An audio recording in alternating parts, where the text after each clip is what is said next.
வாங்க, இன்றைக்கி கௌரி சமையலறையில் எங்கள் வீட்டில் பொங்கல் பொங்கியாச்சு. இன்றைக்கி பொங்கலுக்கு என்னென்ன செஞ்சுருக்கேன்னு சொல்லிட்டு பார்க்கலாம். முதல்ல எல்லாத்துக்கும் இனிய பொங்கல் நல்வாழ்த்துக்கள். உங்கள் எல்லாரோட வீட்லேயும் பொங்கல் பால் போல் பொங்கி வழியிட்டோம். இன்றைக்கி நான் குக் பண்ணும்போது அது ஒரு குக்கிங்கே வீலாக பண்ணலான்னு நினச்சேன். பட் ஷூட் பண்ணுறதுக்கு யாரும் இல்லை, எல்லாம் வெளியே போயிட்டாங்க. அதனால் குக் பண்ணும்போது எடுக்க முடியல. சரி, குக் பண்ணி முடித்ததுக்கப்புறம் தான் இப்போ கேமராமேன் வந்திருக்காரு. அதனால் இப்போ என்னென்ன மெனுன்னு மட்டும் பார்த்துடலாம். இப்போ பாருங்கள், சூப்பராக இப்போ இன்னைக்கு கரும்பு சாறு பொங்கல் வச்சுருக்கேன்.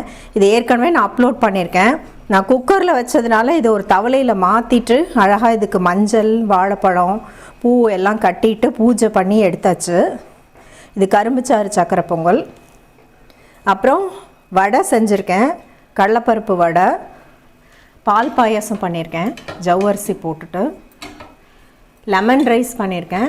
அப்புறம் ஒயிட் ரைஸ்க்கு பாசிப்பருப்பு கடைஞ்சது, கத்திரிக்காய் காரக்குழம்பு, வாழைக்காய் பொடி மாஸ் இல்லாமல் மோஸ்ட்லி எந்த பூஜையும் இருக்காது. பருப்பு ரசம், அப்பளம், தயிர், இதான் பண்ணியிருக்கேன். அப்புறம் எதுக்காக இந்த கரண்டிலாம் வச்சுருக்கேன்னு பார்க்காதீங்க. இதை ஏற்கனவே சொன்னேன். இது என்னோடய பையனோட ஃப்ரெண்டு நவீன் நந்தினி எனக்கு கிஃப்ட் பண்ணாங்க யூஎஸ் போனபோதுன்னு. இன்றைக்கி ரொம்ப சந்தோஷமாக இருக்குது. பொங்கல் அன்றைக்கி அவங்க 2 பேரும் அவங்க குழந்தைய எடுத்துகிட்டு இங்கே சாப்பிட வந்திருக்காங்க. இந்த ஸ்பெஷல் லஞ்சு அவங்களுக்காக தான். என் பையனோட ஃப்ரெண்ட், அவங்க 2 பேருமே என் பையனோட கிளாஸ்மேட்டு. இப்போ என் பையன் இருக்க ஊரில் தான் இருக்காங்க. நவீன் நந்தினி, அவங்களோட குட்டி பாப்பா யஷ்வி குட்டி, அவளும் வந்திருக்கா. நந்தினியோட தம்பி ஜெயந்தும் வந்திருக்காரு.